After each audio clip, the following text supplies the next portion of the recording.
சிவாய நம்ம எல்லார்கிட்டையுமே 3 விதமான குணங்கள் இருக்கும். ஒன்று கோவம் வந்தால் அஞ்ஞானா மாறிடும்.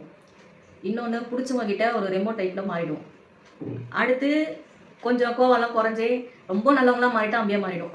ஸோ இந்த 3மே வந்து ஒரு பர்சன் கிட்ட தான் இருக்கும். அது நம்ம கிட்ட தான் இருக்கும். ஸோ எங்கே எப்படி யார்கிட்ட நம்மளுடைய அந்த எண்ண ஓட்டங்களை வெளிப்படுத்துகிறோன்னு ஒன்று இருக்கு இல்லையா? ஒரே பட்டரில் இருப்போன்னா நிச்சயமாக இருக்க மாட்டோம். யாரும் இருக்கவும் முடியாது. ஸோ நான் யாரிடமும் கோவப்பட மாட்டேன் அப்படின்னு சொன்னால் அது போய் 100% போய். ஏன்னா எல்லாருமே ஹியூமன் பீயிங் தான். நம்ம ஒரு வார்த்தை சொல்லணும்னா ஆப்போனண்ட்டில் வரக்கூடிய வார்த்தை நமக்கு பிடிச்ச வார்த்தையாக இருந்தால் நம்ம அக்செப்ட் பண்ணுவோம். பிடிக்காத வார்த்தையாக இருந்தால் கோவப்படுவோம். ஸோ எல்லாமே ஹியூமன் பீயிங் தான். வந்து மேஜரான விஷயம் என்னன்னா என்ன ஓட்டங்கள் தான். நம்ம எதை பற்றி சிந்திக்கிறோமோ அது வந்து நல்ல விதமாக இருக்கும்பொழுது அது நம்ம காது கேட்கும்போது நமக்கு காது சில்லுன்னு குளிர்ச்சியாக இருக்கும். இல்லை நமக்கு பிடிக்காத விஷயங்கள் நமக்கு நெகட்டிவான ஒரு கமெண்ட் வரும்பொழுது அவ்வளோதான் அங்கேயும் நல்லா வெளியே வந்துடுவார். ஸோ அந்த மாதிரியான ஒரு மைண்ட் செட்டு தான். இப்போ சோஷியல் மீடியாவில் பாருங்கள் நிறைய இந்த கான்ட்ரவர்சியான சில விஷயங்கள் தான். நான் அவங்க என்னென்னமோ பேசுகிறாங்க, என்னென்னமோ கமெண்ட் பண்ணுறாங்க, போகிறாங்க, சண்டை கொடுக்குறாங்க அவங்களுக்குள்ளேயே. இதெல்லாம் எதனால் வருது? இந்த கோவத்தின் வெளிப்பாடு தான். ஆனால் அதில் 10 பைசா பிரோஜனம் இல்லைன்றது தான் யதார்த்தமான ஒரு உண்மை. போட்டு பேசுவோம். கோவம்லாம் தெரிஞ்ச பிறகு கொஞ்சம் சைலண்ட்டாக அமைதியாக இருக்கும்பொழுது எப்படிலாம் பேசினா கோவத்தில் நம்ம நினச்சி சிரிச்சுப்போம். ஃப்ரெண்ட்ஸ் கிட்டலாம் சொல்லி சந்தோஷப்படுவோம். அந்த டைமுக்கு அது கோவமாக இருக்கும்.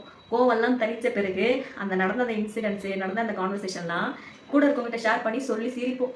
இது அந்த கோவம் போன பிறகு வரக்கூடிய மைண்ட் செட்டாக இருக்கும். நிறைய பேருக்கு இதெல்லாம் நடக்கக்கூடிய விஷயம் தான். ஸோ அந்த அடிப்படையில் மேஷத்துலேருந்து மீனம் வரைக்கும் எப்பப்போ யார் யார் அஞ்ஞானா மாறுவாங்க, எப்பப்போ அம்பியாக மாறுவாங்கன்றதை பற்றி தான் அடுத்து வரக்கூடிய ஒரு பதிவில் நம்ம பார்க்க போகிறோம். இதில் நான் ரொம்ப பற்றிலாம் பேச மாட்டேன்.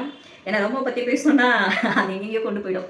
ஸோ அன்னியன் டு அம்பி எப்படி அவங்களோட ரியாக்ஷன் இருக்கும், கோவம் வரும்போது எப்படி அதை ரியாக்ட் பண்ணுவாங்க, அம்பியாக மாறும்போது அதோட ரியாக்ஷன் எப்படி இருக்குன்றதை பற்றி ஒரு புரிதல் தான்.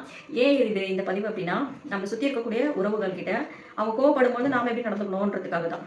ஸோ கோவப்பட்டுறவங்க கிட்ட நாம ஆஷமாக பேசணும்னா சண்டை சச்சரவுகள் அதிகமாகவும் உறவுகள் பாதிச்சிடும், வேலை எல்லாமே பாதிச்சிடும். ஒருத்தவங்க கோவப்படுறாங்க அப்படின்னும் பொழுது அந்த இடத்துல நான் யாரும் ஒருத்தர் வந்து காமாறினதான் அந்த இடத்துல வந்து ஒரு சமாதானம் வரும். கோவத்தால் எல்லாத்தையும் வாங்கவும் முடியாது, சாதிக்கவும் முடியாது. இதை வந்து எல்லாரும் உறவுகள் கிட்ட நம்ம யார்கிட்ட கோவப்படுறோம், நம்ம சுற்றி இருக்கக்கூடிய அன்பான உறவுகள் கிட்ட தான்றதை புரிஞ்சுக்கணும். ஸோ இதெல்லாம் நிறைய இருக்குங்க. ஸோ அதை பற்றின ஒரு பதிவு தான் அடுத்து வரக்கூடிய பதிவில் நம்ம பார்க்க போகிறோம். மேஷத்துலேருந்து மீன வரைக்கும் அன்னியனாக இருக்கும்போது என்ன டைலாக் சொல்கிறாங்க, அம்பியாக மாறும்போது என்ன டைலாக் சொல்ல போகிறாங்க அப்படின்றத பற்றி தான்.